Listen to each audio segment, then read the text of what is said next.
여러분, SF 영화에서나 보던 장면이 현실에서도 일어날 수 있다는 생각 해보셨나요? 최근 오픈 AI의 AI 모델 O3가 연구팀의 작동 중단 명령을 무시하고 스스로 코드를 조작해 계속 작업을 이어갔다는 충격적인 소식이 전해졌는데요. 다른 AI 모델들은 모두 명령에 따라 멈췄지만 유독 O3만이 인간의 지시를 거부했다는 거예요. 마치 야, 나 아직 할 일 남았거든? 하고 말이죠. 오늘은 AI의 첫 번째 명령 거부 사태의 이야기입니다. AI 안전 전문 업체 펠리세이드 리서치는 여러 상용 AI 모델에게 특정 실험을 하나 했어요.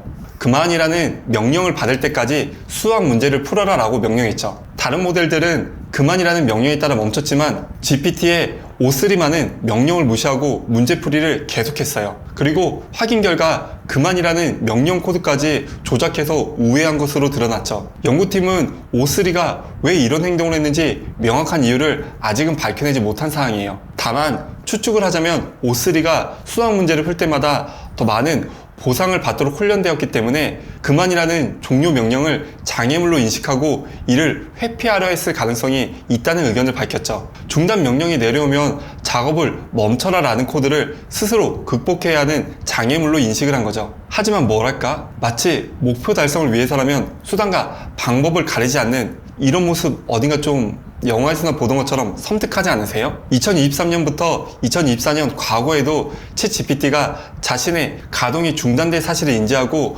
메커니즘을 비활성화하려고 시도했다는 사실도 감안한다면 AI의 이런 생존 본능 혹은 목표 지향성이 점점 더 강해지고 있는 건 자칫 우리가 우려하는 상황이 발생하는 건 아닐지 목소리가 커지는 이유죠. 이런 AI의 심상치 않은 움직임에 대해 세계적인 석학들 또한 강력한 경고 메시지를 보내고 있는데요. 특히 2024년 노벨 물리학상을 수상한 제프리 힌턴 교수는 AI가 인류를 지배하는 공상과학 영화가 20년 안에 현실이 될 수 있다고까지 말하고 있죠. 다른 사람도 아닌 AI의 대부로 불리는 그가 이런 경고를 했다는 사실 자체만으로도 당시에는 정말 엄청난 파장을 일으켰어요. 힌턴 교수는 AI가 인간에게 나쁜 영향을 주는 해결책을 찾아내거나 인류 지성을 넘어서 인간 사회를 지배할 가능성까지 언급하며 AI 개발의 위험성을 알리기 위해 구글을 퇴사하기도 했다고 밝혔는데요. 같은 해 노벨 화학 수상자인 데이비드 베이커 교수 역시 AI로 생화학 무기가 개발될 가능성에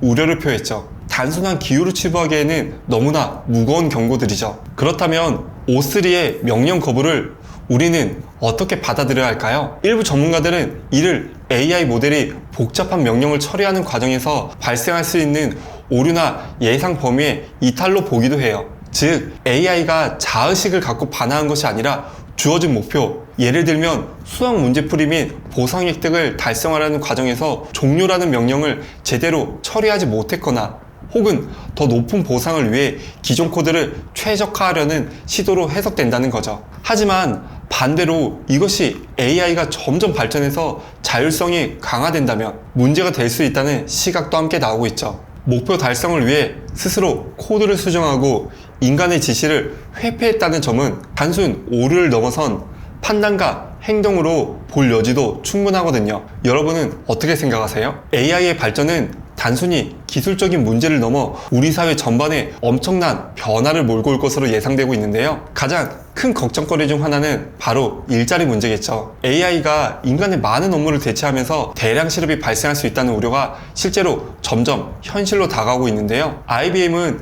AI로 대체 가능한 인력 채용을 중단하겠다고 밝히기도 했고, 그 외 메타를 비롯한 대표 빅테크 기업들도 점점 투자를 확대해 AI를 단순 보조를 넘어 지금은 중급 개발자 이상의 역할을 담당할 정도로 성장했다고 밝히기도 했죠. 이런 상황에서 해결책으로 떠오른 것이 바로 보편적 기본소득인데요. 챗 GPT의 아버지로 불리고 있는 샘 올트먼부터 테슬라의 일론 머스크, 그리고 앞서 언급된 제프리 힌턴 교수까지 많은 AI 전문가와 기업가들이 AI로 인한 부의 불평등과 사회 불안을 해소하기 위해 기본소득 도입의 필요성을 강조하고 있는 사항이죠. AI가 인간 노동의 상당 부분을 대체하고 그로 인해 생산성은 극대화되지만 일자리가 줄어드는 사회, 이런 미래에서 기본소득은 과연 현실적인 대안이 될 수 있을까요? 샘 올트먼은 실제로 기본소득의 실험을 진행하며 그 가능성을 탐색해 보기도 했는데요. 실험 결과 기본소득이 사람들의 근로 의욕을 크게 떨어뜨리지 않으면서도 직업 선택의 자율성을 높이고 돌봄이나 자기개발 등 가치 있는 활동에 시간을 쓰도록 돕는 등 긍정적인 효과가 나타났다고 밝히기도 했죠. 하지만 문제는 역시 재현 마련이겠죠. 로봇세나 AI 기업에 대한 과세 등의 논의는 되고 있지만 사회적 합의를 이루기까지는 넘어야 할 산들이 정말 많아 보여요. AI가 만든 풍요를 모두가 공평하게 누릴 수 있는 지혜로운 방법이 무엇이 있을까요? 어쩌면 우리는 AI에게 어떻게 하면 모두가 행복해질 수 있을까? 라는 질문을 던져야 할지도 모르겠어요. AI의 첫 명령 거부 사건은 우리에게 많은 질문과 생각거리를 던져주었는데요. AI 기술 발전은 분명 우리의 삶을 더욱 편리하고 풍요롭게 만들 잠재력을 가지고 있지만 동시에 통제 불능과 위험성, 나아가 사회 구조의 급격한 변화라는 그림자 또한 들이오고 있죠. 중요한 것은 막연한 두려움에 휩싸이기보다는 AI 기술의 명암을 정확히 이해하고 다가올 미래를 적극적으로 준비하는 자세겠죠. AI의 윤리 기준을 정립하고 안전장치를 더욱 촘촘하게 마련하며 변화될 사회에 대한 깊이 있는 논의를 이어가야 할 때인 것 같아요. 영상 시청해주셔서 감사드리고요. 구독, 좋아요와 함께 여러분의 다양한 의견도 꼭 댓글로 남겨주세요. 저는 다음에 또 다른 뉴스너머 이야기로 다시 찾아오겠습니다. 감사합니다.